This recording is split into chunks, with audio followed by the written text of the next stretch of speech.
13 दिसंबर 2024 की शाम को कानपुर के शिवराजपुर इलाके के एक बिजनेसमैन फैमिली फंक्शन में जाते हैं। इनके घर की 15 साल की बेटी जो कि इस फंक्शन में जाने के लिए मना कर देती है क्योंकि ये बहुत सर्दी का टाइम था और सिर्फ एक रात की बात थी, तो फैमिली भी बेटी को घर ही छोड़कर चली जाती है। लेकिन जब अगले दिन ये लोग घर वापस आते हैं तो इनके पैरों तले जमीन खिसक जाती है। अगली सुबह 8:30 बजे जब ये लोग घर में आते हैं और अपनी बेटी को आवाज लगाते हैं तो इनकी बेटी इन्हें कहीं पर भी नजर नहीं आती। उसके बाद ये पूरे घर में अपनी बेटी को ढूंढते हैं तो एक कमरे में चारपाई के ऊपर इनकी बेटी पड़ी हुई थी और उसकी सांसें भी रुकी हुई थी। ये देख के घर वाले शॉक्ड हो जाते हैं। लेकिन इससे भी ज्यादा शॉकिंग बात ये थी कि उस लड़की के बदन पर एक भी कपड़ा नहीं था। अब इनकी फैमिली में से ही कोई पुलिस को इन्फॉर्म करता है और पुलिस फौरन वारदात की जगह पर पहुंच जाती है।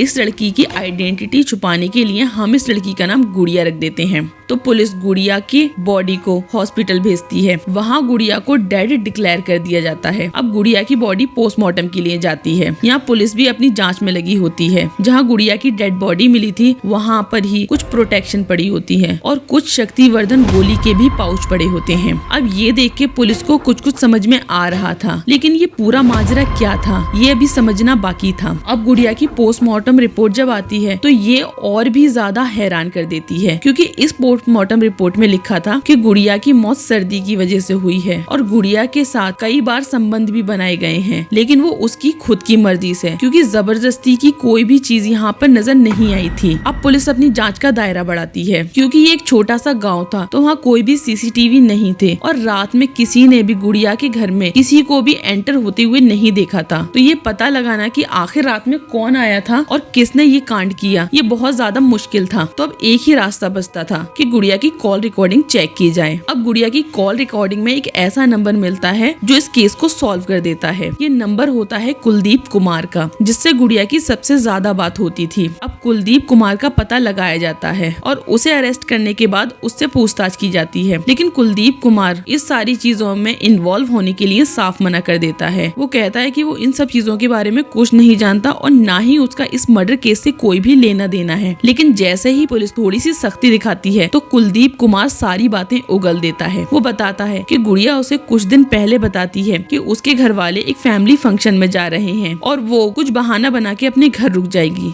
और रात में उसे मिलने के लिए बुलाएगी। अब ये सुन के कुलदीप खुश हो जाता है और वो ये सारी बात अपने एक दोस्त को बताता है। तो दोस्त उसे सलाह मशवरा देता है कि जब वो गुड़िया से मिलने के लिए जाएगा तो वो प्रोटेक्शन जरूर लेके जाए, क्योंकि अगर कल को कुछ भी गड़बड़ होती है तो कुलदीप इस मामले में नहीं फंसेगा और इम्प्रेशन जमाने के लिए वो शक्तिवर्धन गोली भी लेके जाए। और यही बात सुन के कुलदीप ये दोनों चीजें लेके गुड़िया के घर उससे मिलने के लिए जाता है। ये दोनों पहले बैठकर बातें करते हैं, उसके बाद ये दोनों शारीरिक संबंध बनाते हैं और ये लोग रात में कई बार शारीरिक संबंध बनाते हैं। गुड़िया को बहुत बार सर्दी भी लगती है तो कुलदीप आग जला के उसके हाथ पैर की सिकाई कर देता है ताकि उसको सर्दी न बैठे। लेकिन तकरीबन 4:30 से 5 बजे के बीच गुड़िया को इतनी सर्दी लगती है कि उसका बदन ऐंठने लगता है। अब कुलदीप ये सारी चीजें देख के डर जाता है और वो गुड़िया को ऐसी ही हालत में वहीं छोड़ के वहाँ से भाग जाता है और शायद कुछ टाइम बाद ही सर्दी से गुड़िया की मौत हो जाती है। क्योंकि गुड़िया नाबालिग थी इसीलिए कुलदीप के ऊपर बहुत सारे चार्ज लगाए गए हैं।